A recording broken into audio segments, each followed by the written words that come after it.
অল্প একটু মরিচের গুঁড়া দিয়ে দিলাম। বন্ধুরা, আমি আজকে ফার্স্ট টাইম ট্রাই করলাম মেঘ পকোড়া বানানোর লাগি। তো আমি কিছু জিনিস আগে থেকে রেডি করে রাখছি, যেগুলো আমি ভিডিও করি নাই।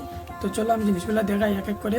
তো কিছু জিনিস আমি আগে থেকে রেডি করেছি। এদিকে হলো আলু কুচি করে রেখেছি, গাজর কুচি, আর এদিকে পেঁয়াজ, মরিচ, আর এদিকে ম্যাগি, আর এদিকে আমার গ্যাসে আমি জল করে রেখেছি ম্যাগি সিদ্ধ হওয়ার জন্য।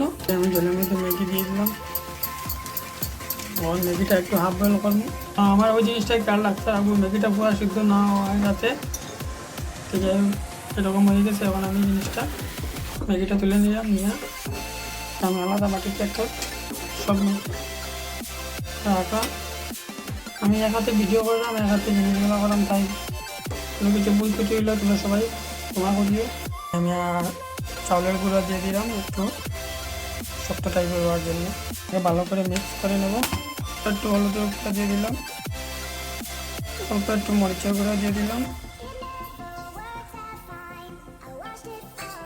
মতো একটু নুন দিয়ে দিলাম,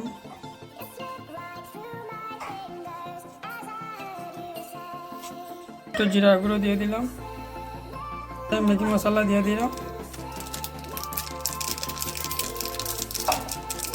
ভিডিওটা একটু ফাস্ট করে নিলাম,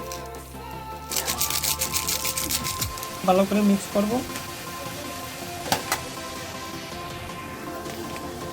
এরকম গুল গুল করে ড্র করে নিলাম। তারপরে আগে থেকে কিছু আমি ড্র করে রাখছি, এগুলো দেখতে পাই না। তোমরা এরকম ড্র করে দিবে গিয়া, যার যে চয়েস তাকে বড়া যে করো, যেরকম পকোড়া করে ওরকম করতে পারবে। আমি ওই রকম করলাম। গরম হয়ে গেছে, আমি এক এক করিয়া চপ মানে পকোড়া, আমি চপ টাইপের মতো বানাইছি, মানে পকোড়া টাইপের বানাইতে পারো। আগে থেকে কিছু টুস বিস্কুট গুঁড়া করে রাখছি, এটার মাঝে আমি মিক্স করবো। তো আমি এটাগুলো মিক্স করলাম।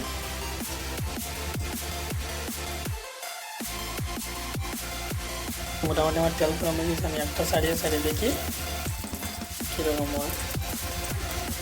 আমি ওরকম করতে থাকবো যাতে সবটা ভালো করে ইয়ে হয়। তো তোমরা ভিডিও ভালো লাগলে অবশ্যই চ্যানেলটা সাবস্ক্রাইব করবে, পাশে বেল আইকনটি ক্লিক করবে, বেশি বেশি কমেন্ট করবে কীরকম হয়েছে। ঠিক আছে, দেখো আমার পকোড়াগুলো হয়ে গেছে, অনেক সুন্দর। কিছুটা পকোড়া জ্বলে গেছে, কারণ ফার্স্ট টাইম ট্রাই করছি তাই, কিন্তু খেয়ে দেখবো কীরকম হয়েছে। তো এটা হইলো ম্যাগি পকোড়া, এখন আমি খাইয়া দেখলাম কীরকম।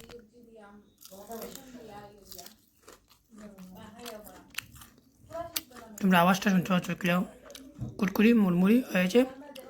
তো অবশ্যই ঘরে এরকম ট্রাই করিও। জানি আমারটা বড়াগুলো সাইজ হয় না, এই কারণে ফার্স্ট টাইম ট্রাই করছি।